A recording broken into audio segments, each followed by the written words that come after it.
wrote the Relationship Handbook with Shakti Gawain, who you've worked with for a long time. And I'm curious what that was like and why you decided to write about relationships. I was totally honored to work on this project with Shakti, and we've worked together. We're coming on our 16-year anniversary. Wow. And so we had been teaching this workshop for a long time, and we decided to put it in a book, mainly to just make this information available and accessible to people who couldn't travel to workshops. But the book was really born out of Shakti's passion for relationships, and even going back to creative visualization and her idea of really just wanting to share what had been so important in her life and the different teachers that had fed that body of work. And so when we started working together over time, we led workshops together, and I moved from assisting to co-leading, and together we took the work and made it a deeper, richer body of work, and decided to put it in a book. Great. Well, I'm happy that it's out there. And the book is about relationships as a path to consciousness, healing, and growth. What does that mean? It sounds like a tall order when you read it back to me like that. Really, the idea of consciousness, I think anybody who's seeking consciousness, what are we seeking, is freedom, a sense of peace, a sense of calm in our lives. And we found that the most direct route to accessing consciousness and awareness about ourselves is by using our relationships. And our relationships are a teacher for us, in that they hold gifts for us, they hold reflections about who we are, maybe what we're not seeing about ourselves, maybe where we're out of balance. And so in this body of work, we talk about consciousness becoming aware of all of who we are and how we are in the world, and how are we moving through our lives. And that by working with our relationships and using these reflections, we can bring healing to past hurts or old stories that we're holding on to. We can grow in that, we can move beyond that and have an expanded experience of consciousness and awareness. Sounds good. And in the book, you write a lot about selves. So what are selves? Selves, simply put, are aspects to our personality. Shakti, one of her most beloved teachers and mentors, are Dr. Sal and Sidra Stone, and they developed a body of work called The Psychology of Selves, and a process to facilitate these selves called voice dialogue. And so Shakti sort of integrated that body of work with her initial work around mirroring to sort of bring a deeper context for that work. And so we adopted that language, and we look at the different aspects of our personality as selves, and that it's not just, this part of me wants to do this and this part of me wants to do that, but we can actually look at them as actual individual selves with their own ideas and desires and perspective on our lives and how we should be living, or what relationship we should be in, or what job we should have. And as we begin to dialogue with them and we speak with them, we get information about what motivates them and how they formed and when they came into our lives, and what was the setting or the environment that they were formed in. And that gives us great information for understanding, what is our inner world like, and what's happening, and how does that translate to present time or our external world. So in the book, you write about a lot of selves that we have that are common. Most people have them in one way or another. So to kind of give people an idea of what you mean by that, why don't we talk about some of the selves, and maybe you can just tell me what these selves are responsible for in our consciousness. Yeah. So the rule maker. Well, I want to back up for 1 minute, because I think I left out a part of the answer that would be helpful, is that the idea of these different aspects within us, they're formed, they're like muscles. So we develop what works for us, what gets our needs met, how we get love, how we're successful in the world. And as we develop them, we identify primary ways that we are in the world. And as they form, we usually deny or suppress others. And so the first layer of this body of work is exploring what are these primary ways in which we operate in the world.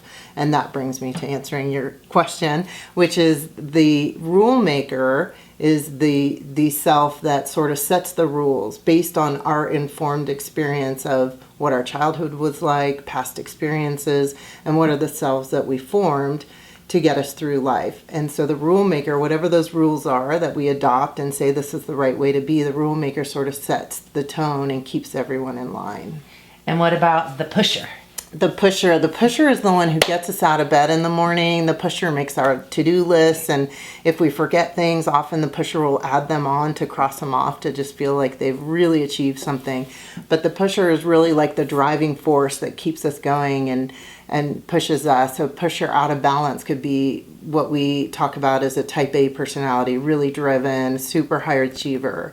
That would be someone with a very strong pusher. Mm-hmm. And what about caretaker? A caretaker, that's one of my strong selves. A caretaker is really focused on the needs of others and how to best take care of those needs, is very tuned into other people's needs and how to serve those needs, and gets love and acceptance and appreciation by taking care of others. So that self is very tuned into other people's needs.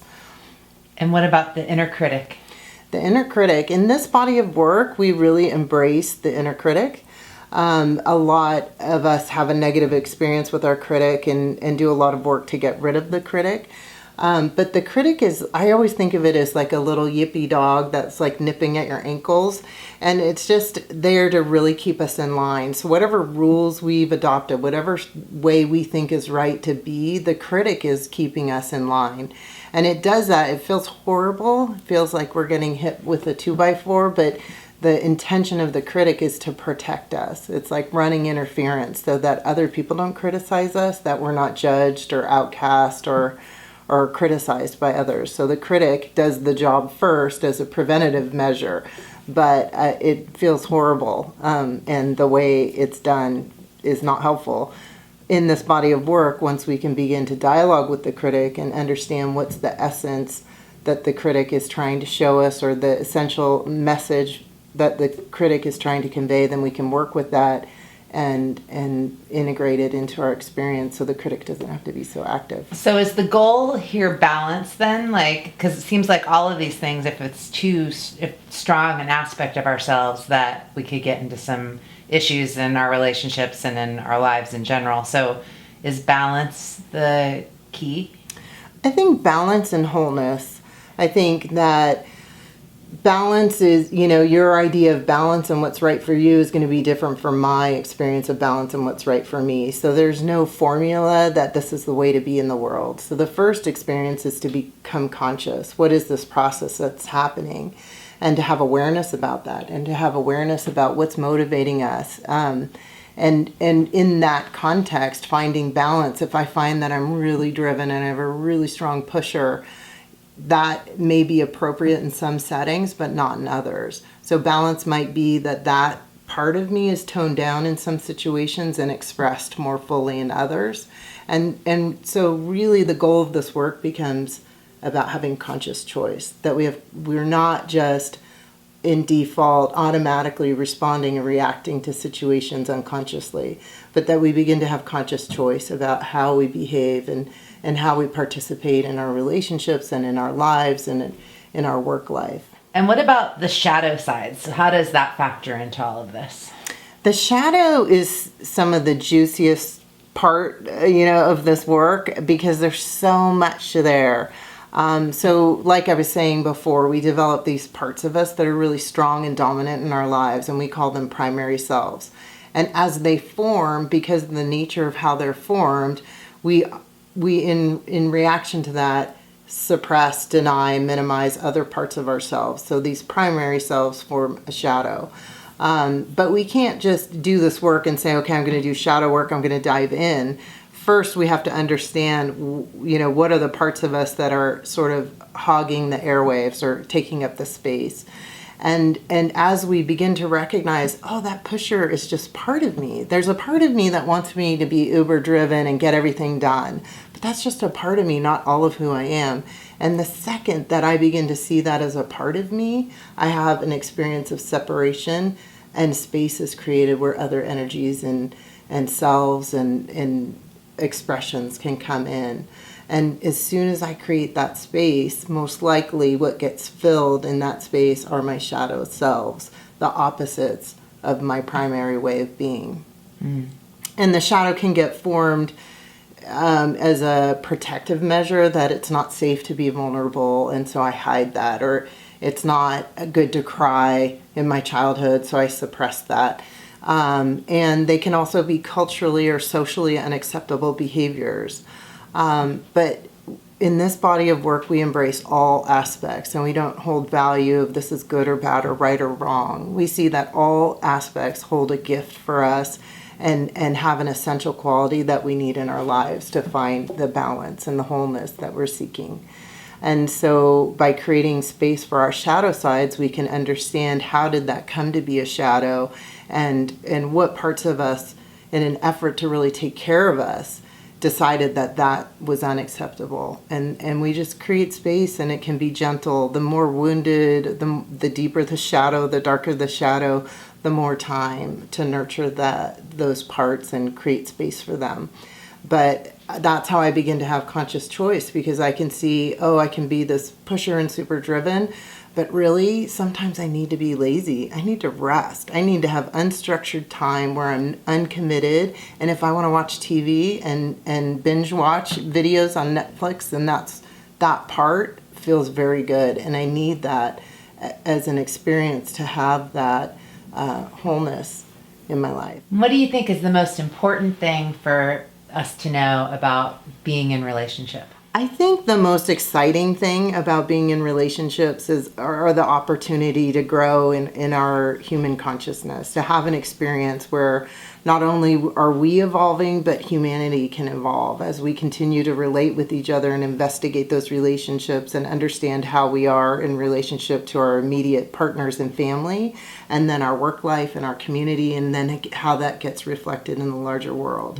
And I believe that as we do our own consciousness work, that we continue to chip away at all that's unconscious in the world and in our global community. So I think that's the most exciting opportunity, is that as we do our work and experience freedom, that becomes a possibility then for everyone, and everyone that we're in relationship with and in contact with. So I think that's the most exciting thing about this work. I love that. Well, thank you, Gina. Thank you.